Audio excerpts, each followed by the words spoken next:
guys, welcome to my YouTube channel, and this is Nancy from nancybadijo.com, and welcome to another episode of Etsy Shop Critique. If this is your first time in my channel, I am a digital marketing specialist, and what I'm doing in my YouTube channel is helping other e-commerce stores by providing anything and everything that I know on Etsy, plus how to brand and social media tips. If this is your first time visiting my channel, make sure that you subscribe to my channel to stay updated with videos like this, and make sure that you give this video a thumbs up. So let's go ahead and get started. So I'm doing a review today on the store called Maya Made This. And I wanted to mention before I start the review that for anyone out there that's a new store, or maybe you've been open but you have not done so, make sure that you sign up for a tax provider software. I personally use QuickBooks. I will leave a link below in the description. Any resources that I talk about on this video, all the links will be below. I highly recommend it because it's important that one thing that a lot of people avoid talking is taxes when it comes to having their own business. And you have to learn the in and outs, and also learn that taxes are due quarterly and that you will be responsible to make estimated payment plans and how to do that. And with QuickBooks, you're able to make a payment to your IRS, and also you'll be able to put all your expenses, and they also will auto populate all your fees and commissions that you made on Etsy. So it's a really, really nice program. I highly, highly recommend it. So let's go ahead and get started. So I did a review, Maya. So thank you, Maya, for letting me do a review on your shop. So I did a review on this actual listing right here. The tool that I'm using to do the review is called ExyRank. If you never heard of it, I highly recommend signing up. It's free. You don't have to pay anything for it.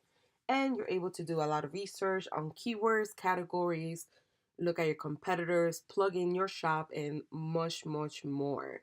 I highly, highly recommend, especially because it's free and it doesn't cost anything to use it. Now, looking at the listing, the first thing that I want to talk about is photo or product photography. And this is like the same thing I talk about in my previous videos when I do a critique. The photo is the most important aspect when you have an e-commerce store. That's because the potential customer cannot hold the item. They cannot see that I physically touch the item or hold the item. So therefore, the only thing they have is the photo. The photo must be enticing, clear, easy to understand what they're buying, and it must be compelling enough for them to click on the actual photo and go to your Etsy shop and potentially even buy your product. Now, I think that you've done a great job at using all 10 spots. I always tell people to do all 10 spots because the more pictures you put, the better it is. I love that you actually scaled it so they could see how big the earring actually is. I like the fact that you're trying different things. So I give you an A for all that because you are doing more than the average Etsy seller.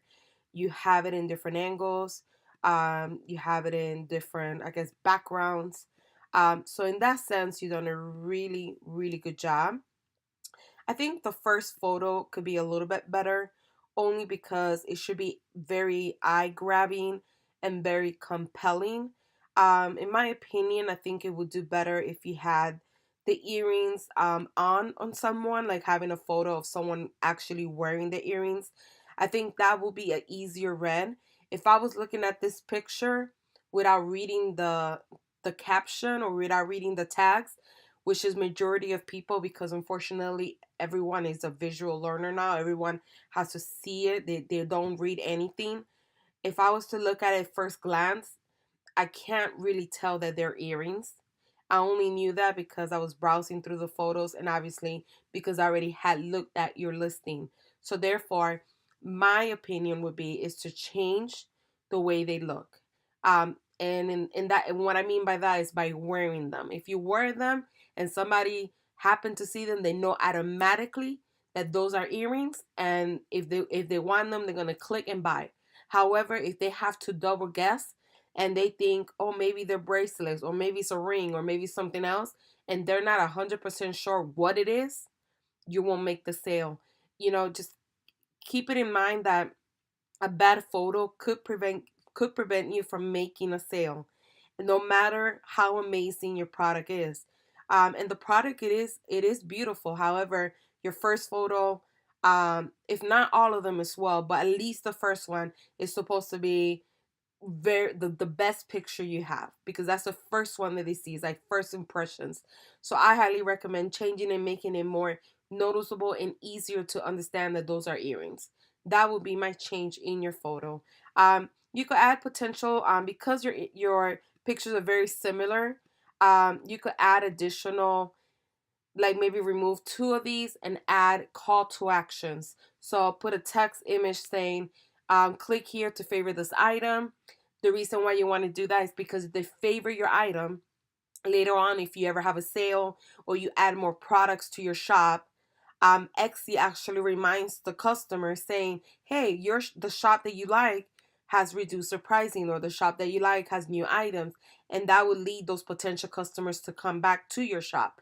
Another thing you could do is add a call to action and add a text image saying, click below to view listing description. This is a way of telling the customer what to do.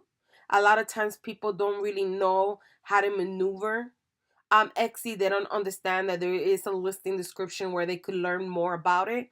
So you're telling them, hey, if you want to know more about this product, click here, click below, and you'll know. It's tedious for me and you, because we own Etsy stores. We don't really think about adding that. But for the average person that never used Etsy or is their first time using it, they really don't understand it. So they won't click on anything or know where to go to kind of learn more about the product. So that's just an easier way to tell them, hey, if you want to learn more, click below. So it's just a catchy way to keep them longer in your page. And the longer the customer stays in your page, the more potential you have of making that sale as well, which is ultimately what you want to do. The second thing I want to talk about, which is it is SEO. As you probably know already, or you've learning, SEO is search engine optimization, and based on different different algorithms by search engine and different factors, you are able to be found organically. Now, keep in mind that if someone wants to tell you, "Oh, this is the way that SEO works," and if you do it by this way, you're gonna get exact sales, that would be lying, because no one really knows the algorithm. They're constantly changing it.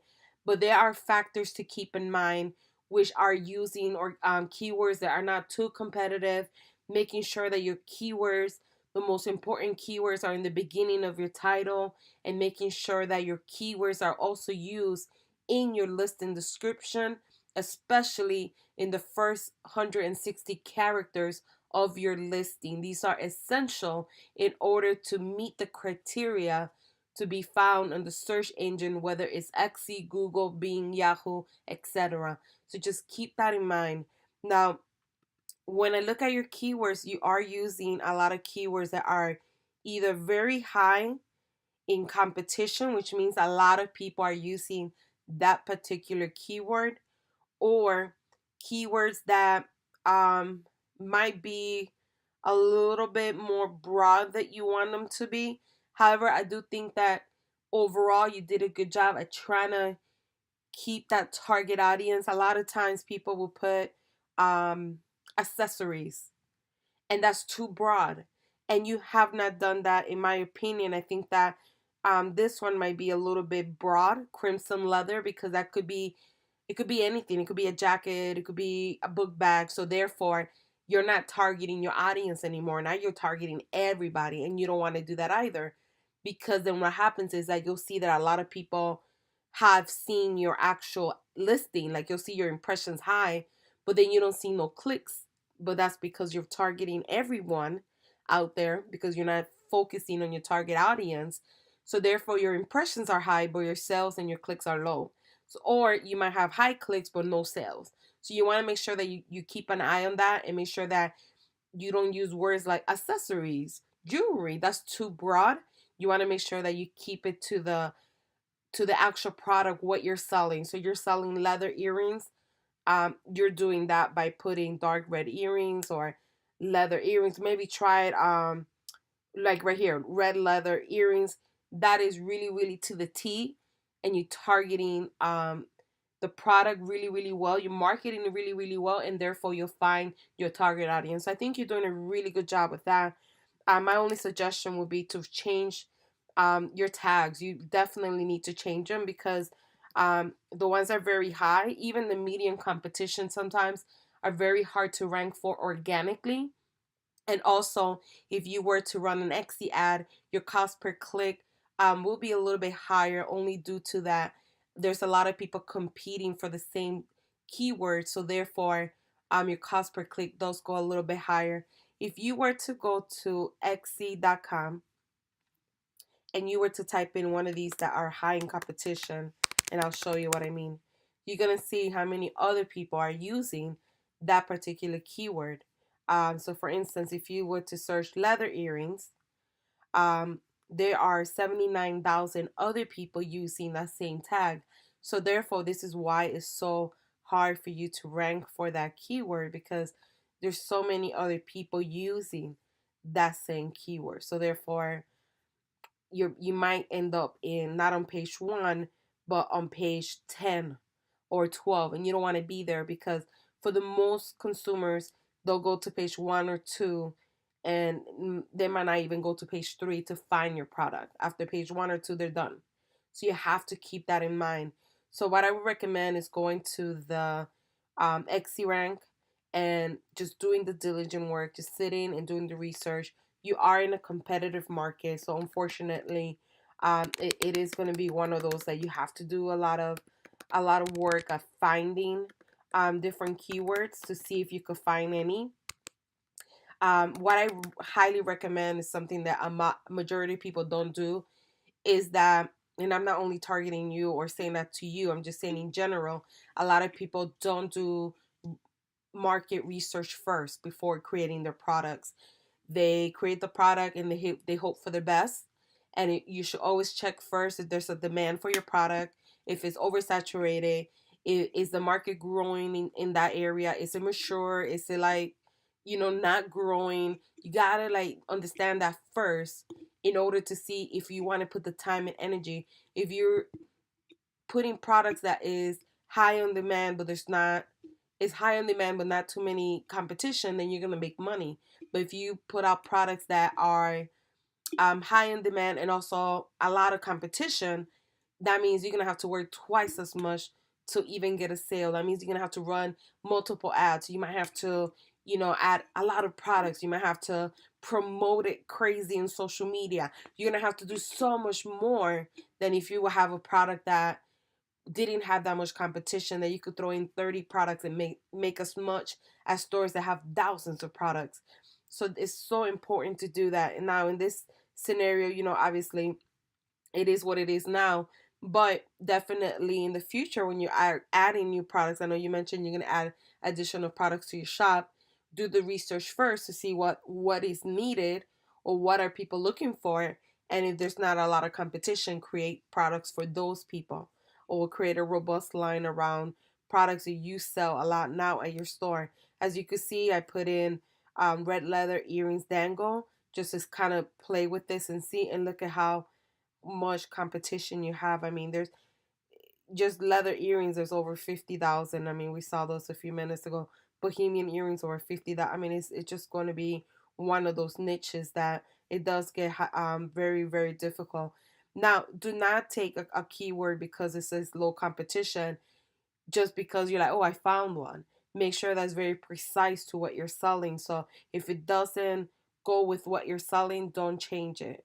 I mean, don't just add that keyword just for the sake of it, because then you're not targeting your audience. Um, this might be a good one to replace one of the high ones, like dark red earrings. I'm saying that you don't have that one already. Not this one because it says feather earrings. Not that one, game day earrings, unless you're gonna make some in the future. Um, maybe this one, wide red earrings. Wine red earrings, sorry about that, because it is a red color, kind of wine color, so that would be a good one. Um, simple red earrings, I'm not really sure. Your earrings are very beautiful and different. I don't think they're simple. They actually stand out. If you want to test it out to see how it does, you can. But I don't necessarily think that that will be a good one for your earrings. Leather, I don't know if this you would know a little bit more than me. I don't know if this one will describe your item. If you think it does, I would use that one. Not that one there. Not this one because you don't have fringe. Dark red leather, that's too broad. It could be anything that is dark red and leather. So therefore it doesn't really consist of earrings. So this is what you have to do. You kind of have to go through these and kind of look at them and create like a little list on a notepad or in your computer or on a notebook and kind of write them out and see uh, what works for you. Make a line and put green in one side, yellow on the other side. Keep in mind how many other people you're competing. So if you put tassel earrings right next to it, 5,000 listings. That way later on, if you find a lot of yellow ones, you want to use all the ones that are lower in listings. That way you have a higher chance of competing or getting found organically. So that's just a good strategy to kind of keep in mind. So if you were to put this one, let's say this was one of the keywords, it has 4,000 listings, and excuse me, and this one I will pick the 4,000 because it has less people competing for it. So therefore, your chances of getting found organically might be a little bit better. Also, you might rank the first page of Google of Etsy first, easier than one that has a lot of listings like 7 or 8,000. You might be pushed back to the 6th page or 7th page of the Etsy search result. So just keep little things like that in mind. But yeah, you're gonna have to sit down and one, analyze your every listing that you have. Um, and all you have to do is when you go to Etsy rank, um, if you go to rank checker, you will put your store name right here. You will put the keyword of your item, one of the keywords, so you could put like one of the keywords you have in the title, search, and then so let me show you real quick just in case, because I know it's easy for me to say, but then I forget that I probably should be showing how to do this. So you get the title of your store. So let's say this is the one that you want to edit. So you put the title, you put that your store name, you search. When it pops up, you click listing audit, and this is where you can see all the information that I was looking at, and then you'll be able to kind of look at every listing and see what changes you need to make. Another thing is once you do the changes, let's say you do the tedious work, you start looking for keywords, you find those keywords that you need to change. You go back to the listing, you put all the keywords here, you separate them like you did with commas, so you did a really good job with that. The first 160 words is called the meta description. You should have the keyword in the beginning of that sentence. And this should be enticing. It's what's going to make the person, when they find you in the search engine, want to click on the actual title, on the link to visit your shop. So this is what they see. This is your meta description here. I think you actually did a good job with it because it's if I saw this online, it says these simple burgundy red leather loops, and that's your keyword right there. You see, so you did a good job with it. Put a funky twist on classic teardrop, hoop earrings, hand cut, blah blah blah. So that's pretty good. I would just cut it nicely so it doesn't cut off like this. But however, you did a really good job with it. I don't know if you knew that already and you did it intentionally, or if you didn't and it just happened to work out for you, but you did a really good job with that. So brownies on that. And you did a good job with the selection of the category. That's also important because there's a lot of people that shop by keywords, but there's other people that shop by category. You have all your keywords, so that's good. So next thing I want to talk about, now we did the SEO, you did the pictures, which is what's gonna captivate someone to click. You fix the SEO, which is what made and found your item in the first place. Now you need to work on your listing description. Now, the listing description, how I explain it, is basically what potentially convinces the customer to purchase from your shop. So you want to make sure that's very attractive. You want to make sure that you include all the important factors of that particular item that you're selling. You want to include what they're getting, how to order, shipping policy, size, shape, color. If you have any return policy, if you have cancellation policy, how to contact you. These are all things that you should include. Keep in mind that you should include anything and everything the customer might have a question about. Everything and anything. That one, it will build credibility. Two, it will avoid unnecessary messages. Oh, so when it's shipping or how long does it take? It will avoid all that. And three, one important factor that maybe you haven't faced this yet, and I hope you never will, is that if a seller was ever to open a case against your shop and say, well, that was not explained or that was never told to me. If you have it in the listing description already, so if you put in there no exchanges and they want an exchange and they put a claim against your shop, X is going to go back and review your listing description, your store policy, everything. So if you have it there and you have in your store policy, you will be protected by Xe. However, if your Xe listing really doesn't describe the policy of exchanges or cancellation or shipping or whatever the customer is disputing, sometimes they will take the customer's side. It really depends on the situation. I had a couple open on my shop, but it's always been on my, Xe always has protected me. One thing to keep in mind is that 99% of people do not read. I hate to say it that way, but it happens to me all the time. I have all anything they need to know about that listing description. I have what they're getting, how to order. Um, I have how to print, where to take it to print. I have returns. I have no refund policy because I sell digital prints. I mean, I have literally everything in there, and I still get questions about how do I order this? Oh, how soon do I get it, even though I have it there that I say it takes me 1 to 2 business days. So it's so important that not only do you fill it out for credibility for those people that actually do read, but also you fill it out to protect yourself in the future in case somebody did accuse you of not explaining something. It's already there, and therefore you don't have to worry about having a strike against your shop. But also, it's important to have it because it just shows that you care about your shop, that you are a business, and that you have everything there for the customer to understand what exactly they're buying. So it's very, very crucial that you do that for many reasons, but also to avoid any confusion. Like I said, build credibilities with your buyers. And the most important part, close out the sale. Now, I was separated into sections. I'll show you mine's real quick. This is one of my new shops that I just opened for resources for Etsy sellers. So basically, what I have is that I have it separated in little sections. So I have like description, what's included, how to order, what you will receive, refund and policies, and then I have a backlink at the bottom. So this is kind of like, you don't have to do it exactly how I have it, but having a breakdown is easier to read, and then they could just go directly to the section that they're interested in reading versus just having this big section that they have to kind of scan through it.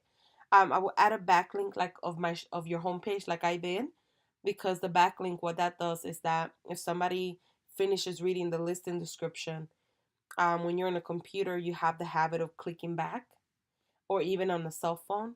So therefore, when they finish, they could just click on it.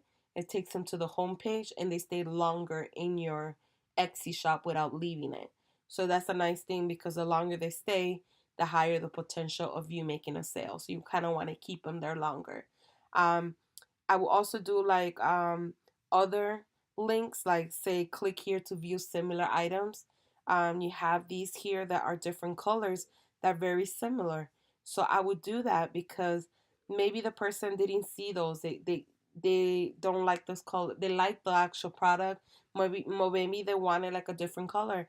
Maybe they wanted the pink ones or the coral ones or these little purple ones. So it's nice to say click here to view other colors of the same material or other similar items that go with this, earrings, and create a backlink also to those products. That also helps you sell because, like I said earlier, if they don't want this color, but they actually like the product, they might end up buying the other one from you. I mean, I know that's happened with me with my sales. So make sure that you make those changes on the listing description. And the next thing I want to talk about is the curation of your shop. And you want to make sure that I know you said you're working on building a cohesive line, which is really important. I'm glad that you at least are taking the step to doing that and understanding what a cohesive and branding and making sure that everything looks the same or it belongs to the same store is so crucial. You want to make sure that if I found this picture on the Etsy search results and I found this one, I initially will say, oh, this is from Maya. That's what cohesiveness is. You don't want a picture that two pictures or three pictures that look opposite from each other and there's different colors and different backgrounds and they don't blend together because then it makes it uncohesive. I will say like these images up here look really nice and cohesive, but this one here and then this one here and that one there, even though it got similar, a little bit similar of the decoration style, um, you could basically it could look like it's from different stores. It's not as bad. But can it look better or can it all have the same matching kind of aesthetic? I would say yes. So in my opinion, I would just keep it all like kind of the same. Don't mix it up. Because if I looked at this and this, it does look like it's from two different shops, but these four items look like it's from the same shop, and that's what you want to do. Um, if I was to choose from the white and dark, I actually like the darker better than this one. The white is a little bit distracting to me. At least the dark makes the product stand out. Even the brown one is not too bad, but this white one I don't particularly care for. Um, on this item, I think it doesn't look the best. I don't know if it's the lighting or something. I'm not 100% sure. However, on this item, it doesn't look too bad. So on some items it looks better than others. Like on right here looks better than on the other two items. So it just really depends, I guess, on the angle of the photo. But I would highly recommend once you start doing like your cohesiveness and if you want to refresh the pictures again, I would keep it all in one color. You could also do this. You could have one color with the black, and then when you click on the picture, the second picture to be the one with the white. The reason why I'm saying that is there's a company called Watify, and I'll leave the link below.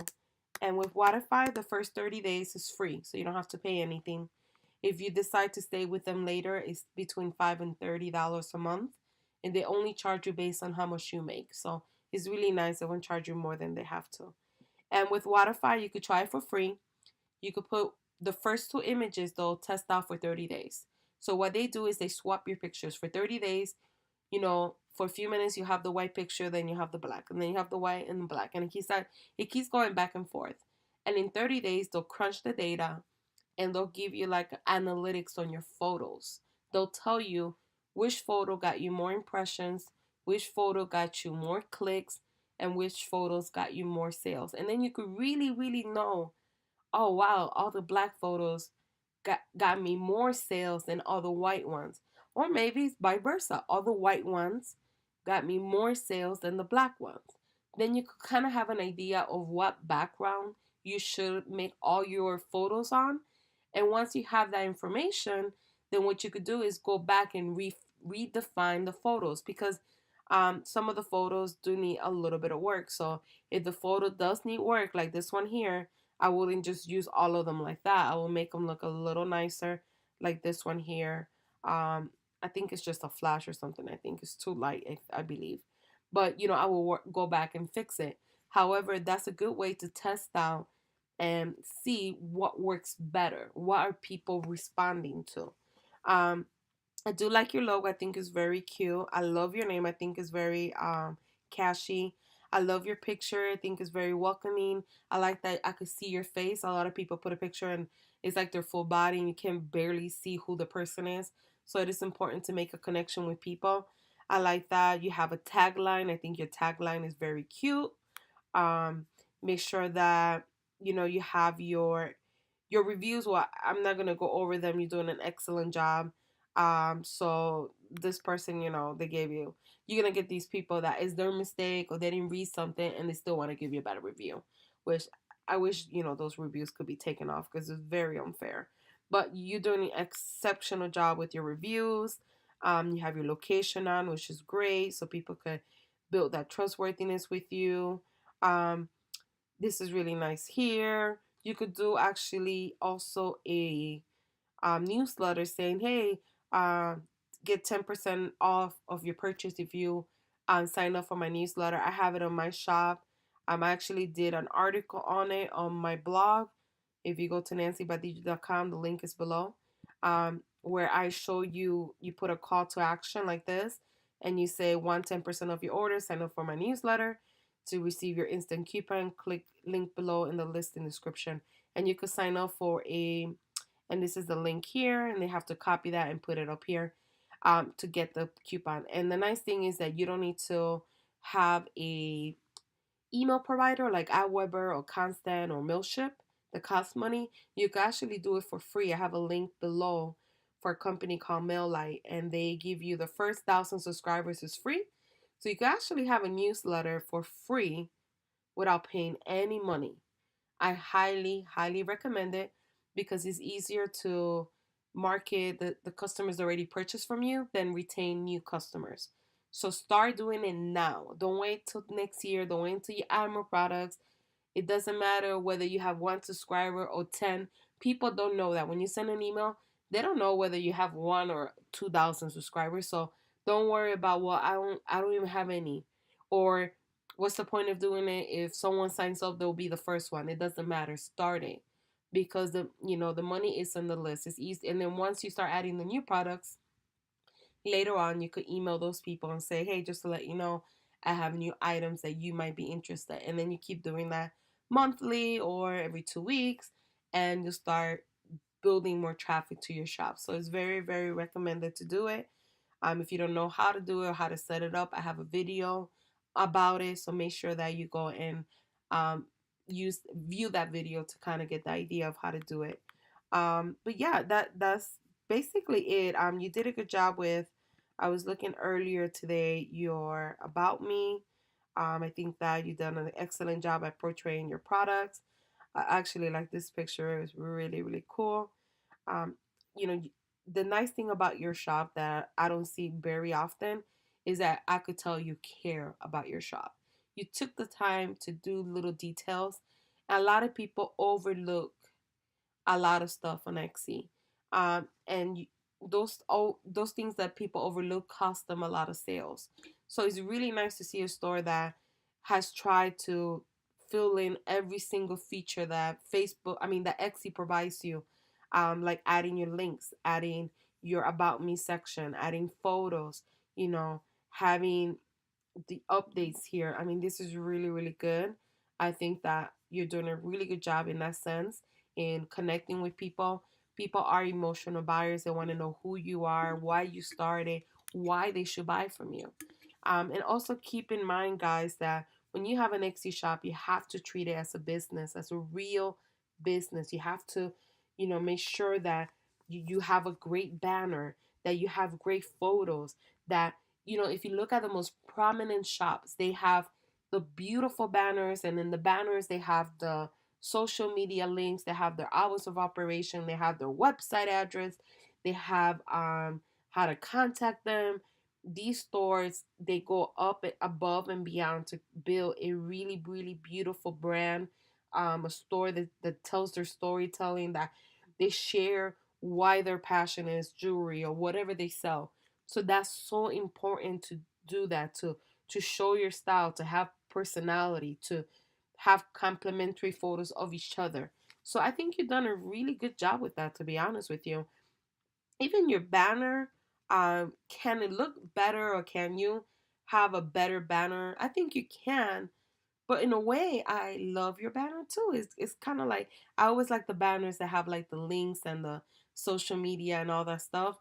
However, I almost feel like your banner is really pretty as well.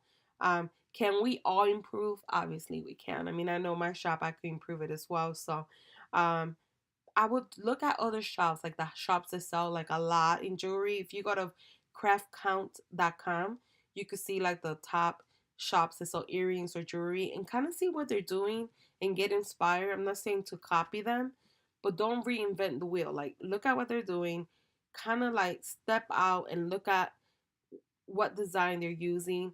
A lot of times when you first open an Etsy shop, you're wearing a lot of different hats, right? So you have to learn product photography, you got to learn how to craft a listing description, you have to learn the lingo of speaking to people in sales, you have to learn SEO, you have to learn so many things that I know that it can be quite overwhelming. Um, but the more you do it, the easier it gets, and the more pictures you put and more photos you take, the better you get at it. It's just like anything else. So I think that you are ahead of the game. I think that you're doing an exceptional job with yours. So I can't see, I could see you going viral, or growing, especially once you start adding additional products or different things, and also especially once you fix your SEO, and it's going to be a little bit tough because you are in a saturated market, but it's not impossible. You just gotta keep at it, maybe tackle 3 listings every day to find keywords and kind of go from there. Once you do, you know, your pictures, let's say you update some of them or you do the changes that you need to change, you have your new keywords, you have the listing description drafted. I highly recommend paying attention to your key performance indicators, connecting your store to Google Analytics to see who is your target audience, to see where your target audience is coming from. Make sure that you keep your location on. That's really good. You have that already. Making sure that you look at your Etsy analytics, understand your store in and out, understand what are people looking at, what people are not looking at. Pay attention to these things. The reason why is because the more you know about your shop, the more you understand the Etsy metrics, the better clear understanding you have of what sells, what does not sell.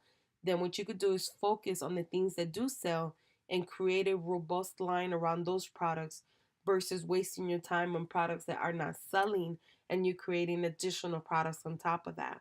So focus your energy on the actual listings that people are buying versus spending, the unnecessary time on things that people are not buying and then making new products on that. Make sure that if you cannot do it monthly, make sure you do it quarterly to check what's working, what's not working, know the in and outs of your shop.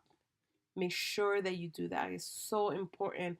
It's not just updating stuff and just putting it there and hoping for the best. It does not work that way. You do have to put the grunt work, and you have to understand your target market, and this is something that many shops neglect um, in the beginning and then even after they have their shop open. So make sure that you do that. So let's go ahead and look at the other links that you sent me. So I'm going to start closing these out because I opened too many windows. So this is your Facebook page. Really good job at the cohesiveness. I know that if I left your shop, I know that I'm looking at your Etsy shop or your Etsy Facebook page. I like that you have your profile picture and your timeline cover. That's good. Um, with Facebook, posts, every day. I do see that you have a gap here. Oh no, you actually don't. I'm sorry. I had looked at it incorrectly.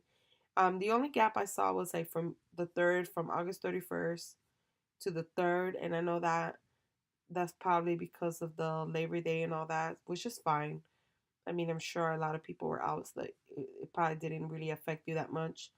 I think you've done a really good job with the fact that you have a caption, um, that you use some keywords, some hashtags, With Facebook, you don't have to put as many hashtags because with Instagram, you could use more.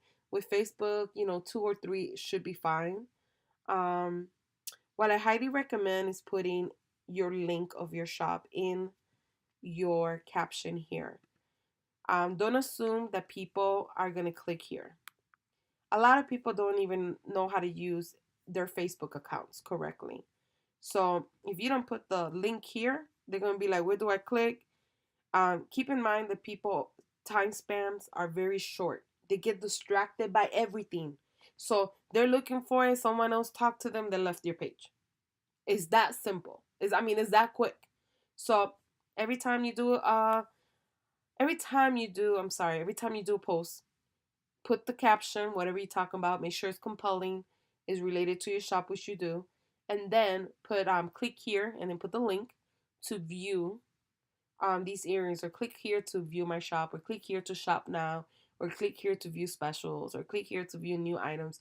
Always tell them what to do, but put it on every single picture because people will not, they're not going to come over here. Majority of times people don't know. Now, Facebook is the one that I post my items. However, it's the least one that I spend time on. I feel like with Facebook, in order for you to get traction and for people to actually see your products, you do have to spend money. Unless you have a page that's very viral and you have a lot of people following you and you have a community, a sense of community, and people are following and comment and leaving comments, that's different. But at the moment, it doesn't seem like you have that, and it's really hard to get that. It's a lot of work. You have to be social. You have to socialize with other people. You have to engage with other people so they can engage with your products. You have to invite people to like your page. So it is a lot of work doing that. I personally love Instagram, and I personally also love Pinterest to drive more traffic to my Etsy versus Facebook. However, do I put on Facebook every day? Yes. You want to keep your Facebook because when people search for business, they always look it up in Facebook for some reason. But when people are, for me, when I find people, or I could find my target audience easier on Pinterest and on Instagram than I can on Facebook, unless I'm spending money. So that's the reason why I like the other platforms. Other than that, I think you're doing a really good job with this. So let's move on. This is your Pinterest account. I see that you pin a lot because you do have a lot of monthly views.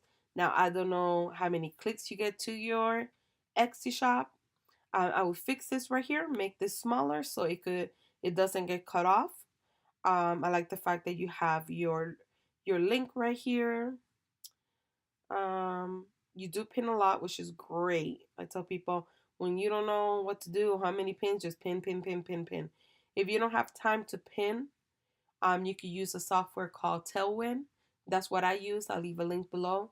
My account has almost the same amount as you. I'm trying to grow it to, this is one of my accounts, to 1 million monthly views. Last month, I was able to drive over 1,900 clicks to my Etsy shop. So, with using Tailwind, what I like about Tailwind is that it pins my pins on the times that my audience is there. So when you do Tailwind, it collects data from your Pinterest account, and it what it starts doing is pinning your stuff around the suggestions time. They'll tell you these are the times that your audience are most active on Pinterest, and then you choose those times and they pin on those times. Therefore, your pins reach more people. So that's the nice thing about it as well. Not only because it's automated, but because also it shows it to people on the time that they're there the most. So that it's almost like a double win. So I would highly recommend it. But I think you're doing a good job with your stuff. I don't know if you put it. Let me click on one just to see if you are doing your links. Um, this one's yours here. So let's see. Oops. So I'm just gonna click on it to read it. Okay, so you did the rich pin, which is like it pulls all the information from your Etsy, which is fine. I think that's the best way to do it.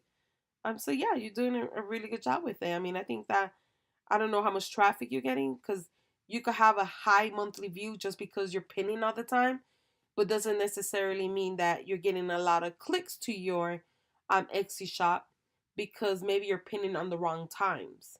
So keep that in mind. But other than that, you're doing a really good job. I wouldn't be able to tell you your analytics because I can't see them, so I won't be able to kind of like judge you on that. This is your Instagram account. Also, great job, Maya, with your logo. I actually like it like that. It's so cute. Great job with this. Make sure that when you have an Instagram account, you say who you are, what you do, and why they should follow you. Making sure that you explain what your brand is about.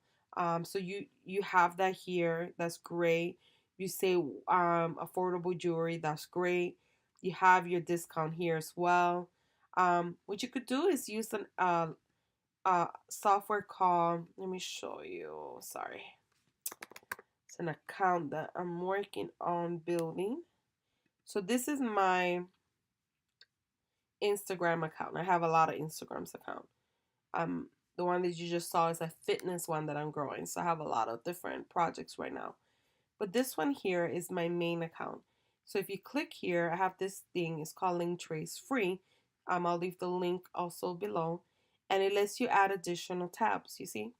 So the nice thing about this is that you'll be able to use it for yours, and you'll be able to put a tab for your Pinterest account, for your Etsy, if you have a blog, for your Facebook, and then you could drive traffic to different destinations. So it's really, really nice. You could put one for your newsletter so they could receive the 10% discount. So you can monetize and collect leads and so on. So it's really, really nice. I like the fact that you have stories. One thing that I recommend is always having a story. So when you post a new, let's say you posted this today, add a story of the same thing. Like add a story, put the picture, put like a little, like put a little text and say new items now, shop on store, and have that.